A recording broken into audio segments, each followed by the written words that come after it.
अब आते हैं राजनीतिक सिद्धांत क्या है। राजनीतिक सिद्धांत से अलग कैसे है, ये जानने के लिए हमें थोड़ा राजनीतिक सिद्धांत को थोड़ा बेहतर समझना पड़ेगा। सिद्धांत माने थ्योरी, THEORY। सिद्धांत का अर्थ क्या होता है? थ्योरी। और थ्योरी की यदि बात करें तो ये जो शब्द है ये आया है थ्योरिया से, THEORI। थ्योरिया जो एक ग्रीक वर्ड है जिसका अर्थ है मनन, चिंतन। किसी बात का मनन और चिंतन करना ही थ्योरी कहलाता है। अब सिद्धांत से आशय है, सिद्धांत शब्द जो है उसका आशय, उससे आशय है या उससे हमारा अर्थ है कि एक विचार या विचारों का समुच्चय। सिद्धांत यानी विचार या विचारों का एक झुंड, एक समुच्चय जिसका आशय किसी बात की समुचित व्याख्या करना होता है। किसी चीज़ की जब व्याख्या की जाती है, विवेचना की जाती है, उसका विस्तारित रूप बताया जाता है, तो ये बात जो है ये आती है इस सिद्धांत के तहत। तो सिद्धांत जो है किसी एक विचार या विचारों का समुच्चय। राजनीति या पॉलिटिकल, यदि हम इसको राजनीतिक माने पॉलिटिकल, पूर्व में मैंने बताया राजनीति अर्थात पॉलिटिक्स, राजनीतिक विज्ञान अर्थात पॉलिटिकल साइंस। अब यहाँ पे शब्द है राजनीतिक यानी पॉलिटिकल। ये शब्द ऐसी बातों का उल्लेख करता है जो सार्वजनिक है। पॉलिटिकल हमेशा इसका संबंध सार्वजनिक बातों से ही होता है, यानी यह विषय जो समाज, समुदाय उससे जुड़ा हुआ हो वह पॉलिटिकल रहता है। कोई भी विषय, कोई भी बिंदु जिसका तात्पर्य, जिसका संबंध समाज से है वह पॉलिटिकल होगा ही। यानी जो संपूर्ण समुदाय का हो। राजनीतिक सिद्धांत के अंतर्गत राजनीतिक घटनाएं, परिघटनाएं, राजनीतिक संस्थाओं, उनके विचारों, उससे जुड़े हुए विचारकों, ये सब का अध्ययन हम करते हैं राजनीतिक सिद्धांत के अंतर्गत। दूसरे शब्दों में, जहाँ राजनीति में स्व और येन केन प्रकारेण साम दाम दंड भेद निहित है। स्व समाज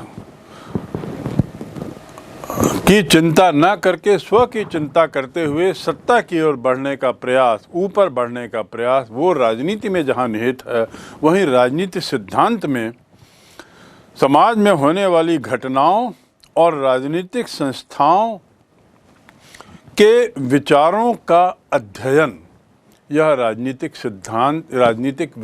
सिद्धांत का अर्थ है। राजनीति के छात्र राज्य व इससे संबंधित संस्थाओं में अपना ध्यान केंद्रित करते हैं।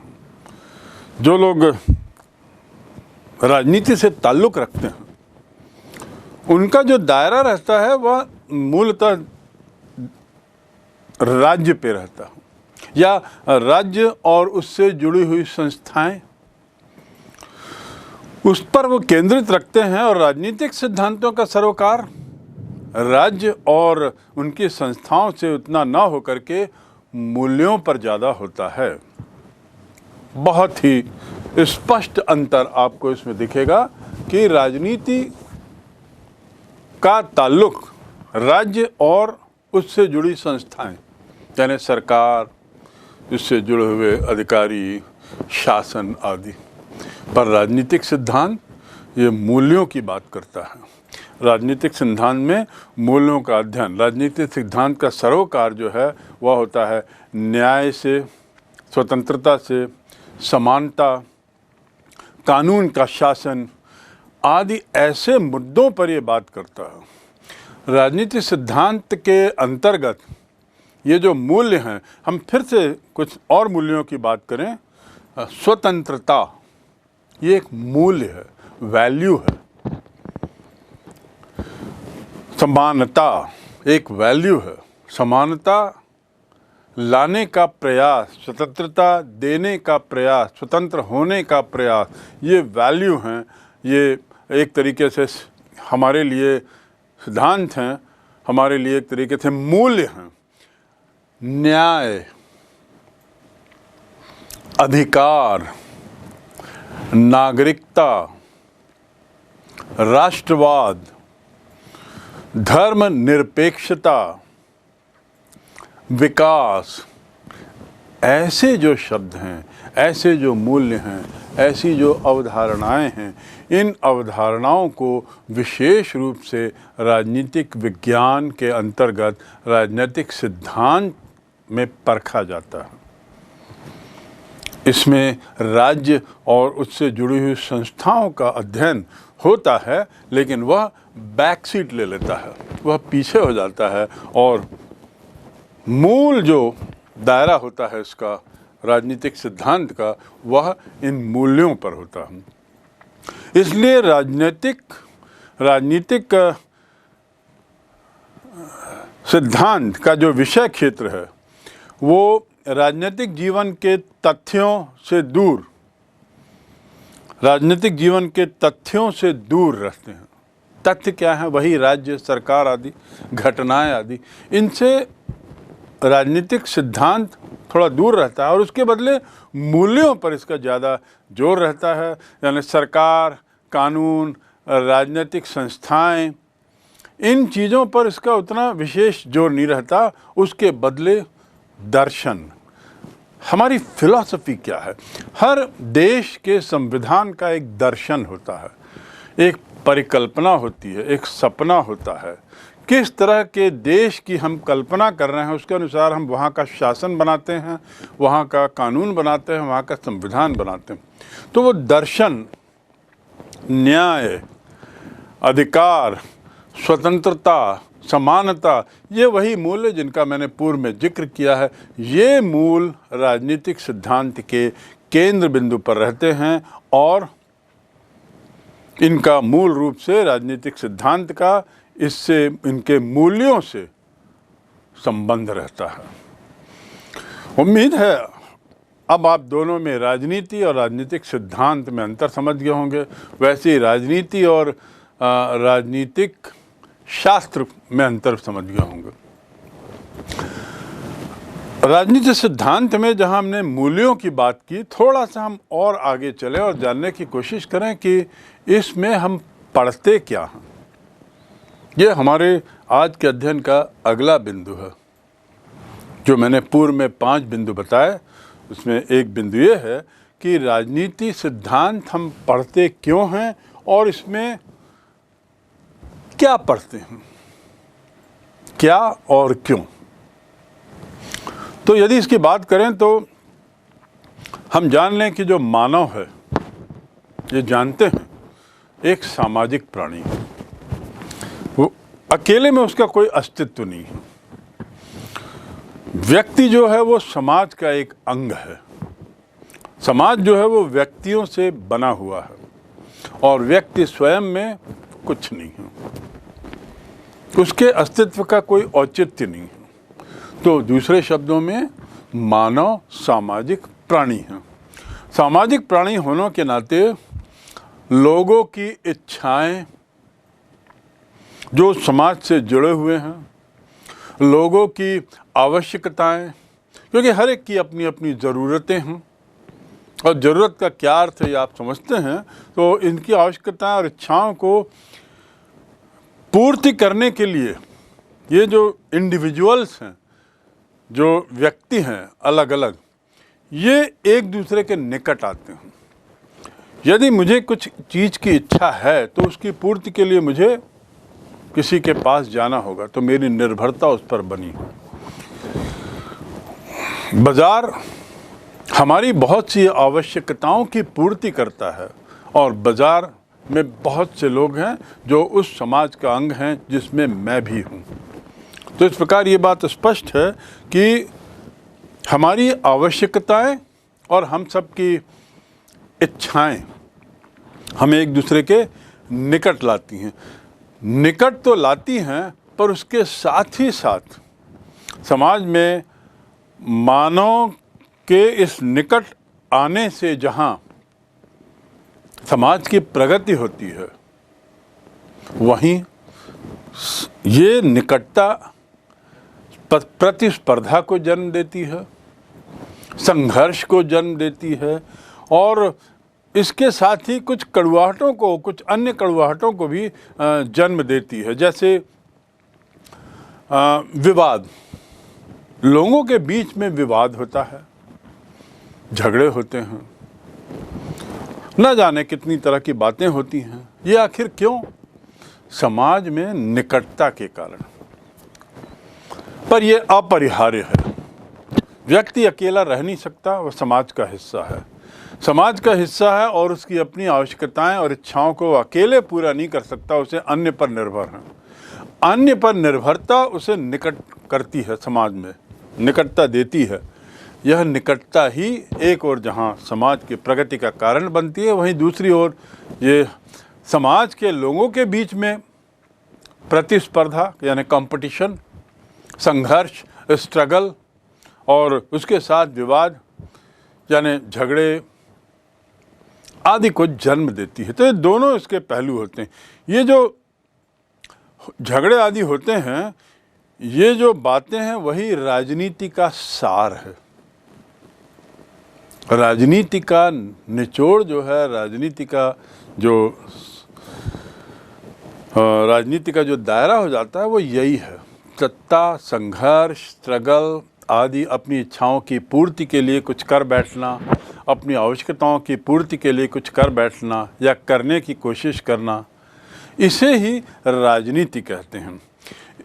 इसे ही एक तरीके से सत्ता संघर्ष या पावर स्ट्रगल का नाम दिया गया है। पावर स्ट्रगल, सत्ता संघर्ष का नाम दिया गया है। इसलिए कहा जाता है कि राजनीति उतनी पुरानी है जितना कि आदमी। Man by birth is a politician. यदि ऐसा कहा जाए तो शायद अनुचित नहीं होगा कि वो मानव अपनी आवश्यकताओं की पूर्ति के लिए राजनीति करता है और हर मानव अपनी आवश्यकताओं की पूर्ति चाहता ही है।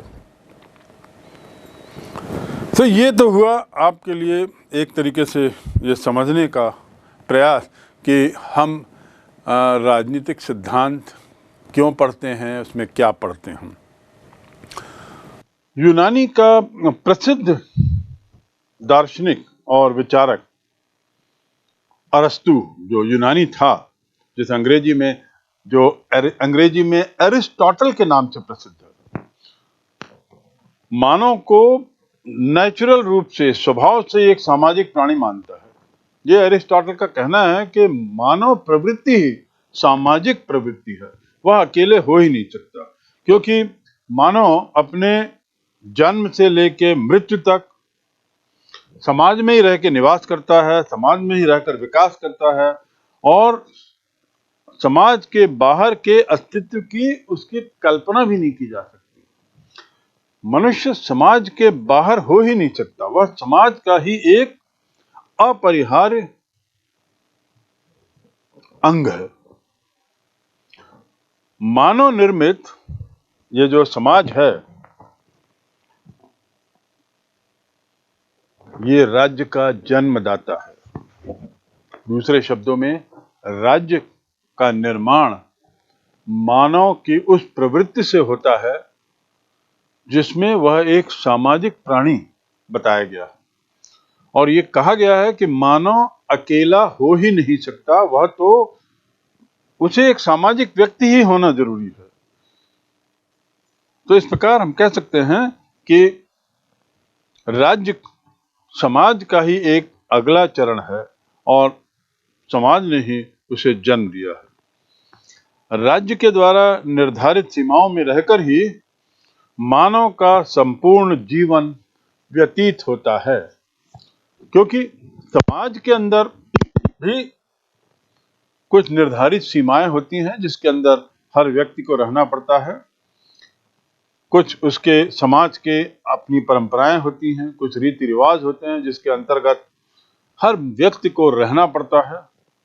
और समाज से ही अगला चरण है राज्य।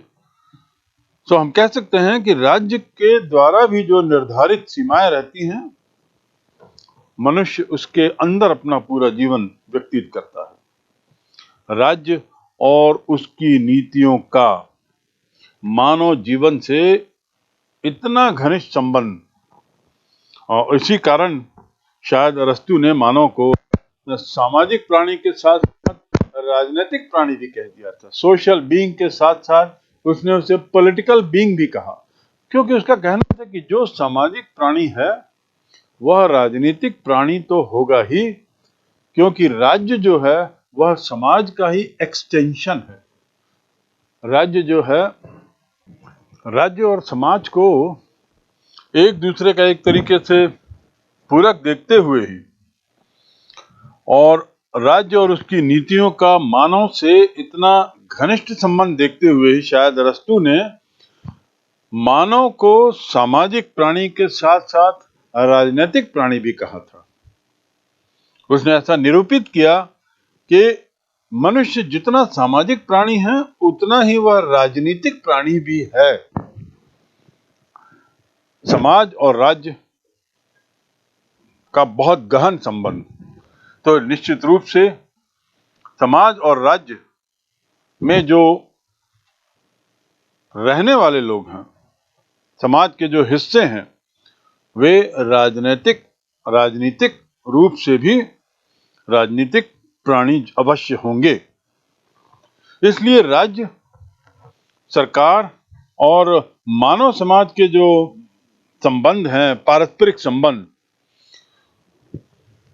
उसके आधार पर जो विज्ञान बना, उसके आधार पर जो विषय बनता है, राज्य, सरकार और मानव समाज, इसके आधार पर जो, इनके संबंधों के आधार पर जो विषय बनता है, उस विज्ञान को, उस विषय को राजनीति विज्ञान कहते हैं। तो राजनीति विज्ञान, अरस्तु या अरिस्टोटल, राज्य, समाज। अरस्तु ने राजनीति विज्ञान को सर्वोच्च विज्ञान कहा है, और ऐसा कहकर शायद अरस्तु ने ऐसी कोशिश की है या ये सिद्ध करने की कोशिश कर रहा है कि मानव को अपने चारों ओर के वातावरण को समझने के लिए राजनीति विज्ञान का ज्ञान होना आवश्यक है। यानी समाज में रहते हैं, इसलिए सामाजिक विज्ञान का तो ज्ञान आवश्यक है ही, लेकिन अरस्तु कहते हैं कि राजनीति विज्ञान सर्वोच्च विज्ञान है, और सर्वोच्च विज्ञान होने के नाते ये जरूरी है कि हर व्यक्ति राजनीति विज्ञान का ज्ञानी हो, उसकी जानकारी हो, क्योंकि वह गैर राजनीतिक नहीं रह सकता, नहीं हो सकता।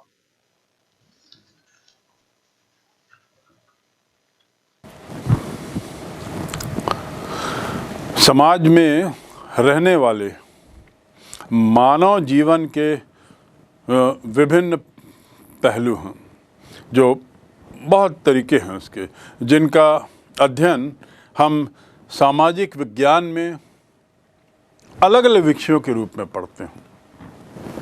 जब मनुष्य समाज में रहता है तो अपने जीवन यापन के लिए वो कई गतिविधियों में